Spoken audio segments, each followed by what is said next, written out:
அனைவருக்கும் வணக்கங்க. அனைவரும் மின்முற்றிருக்க இறைவனை வணங்குறாங்க.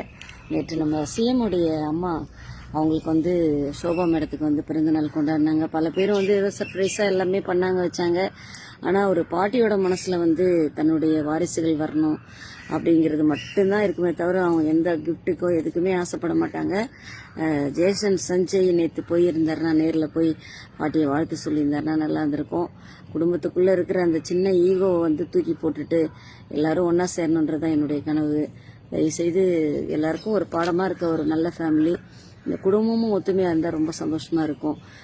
இவங்க ஃபேமிலி மட்டும் இல்லை, அரசியல்வாதி சினிமான்றதுனால மட்டும் இவங்கள பெருசாக சொல்ல. பொதுவாகவே குடும்பத்தில் ஈகோ இல்லாமல் ஒருத்தருக்கு ஒருத்தர் விட்டு கொடுத்து போனால் தான் அந்த குடும்ப லைஃப் நல்லா இருக்கும். இப்போ ஏற்கனவே மனுஷங்களுடைய ஆயிலெலாம் ரொம்ப குறைஞ்சிட்டு வருது. நோய்கள், பல நோய்கள், யாருக்கு எந்த நேரத்தில் என்ன ஆகுன்ற சொல்ல முடியாத ஒரு சூழ்நிலை இருக்கும்போது அட்லீஸ்ட் ஒரு எந்த ஈகோ இல்லாமல் நம்மளால் முடிஞ்சதை பிறருக்கு உதவி செய்து இன்முகத்தோடு வாழறது ரொம்ப நல்லது. பெற்றவங்கள பெரியவங்கள பார்த்துக்கிறது நம்ம கடமையாக இல்லை, சமுதாயம் ரொம்ப கண்டிப்பாக நினைக்கணும்.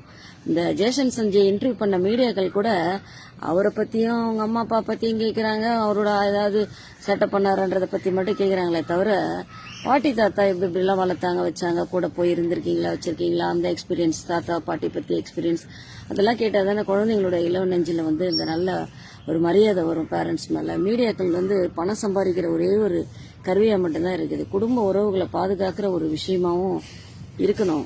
நிறைய மீடியாக்கள் அது மாதிரி இருக்கிறது இல்லை. ஓகேங்களா? Thank you so much.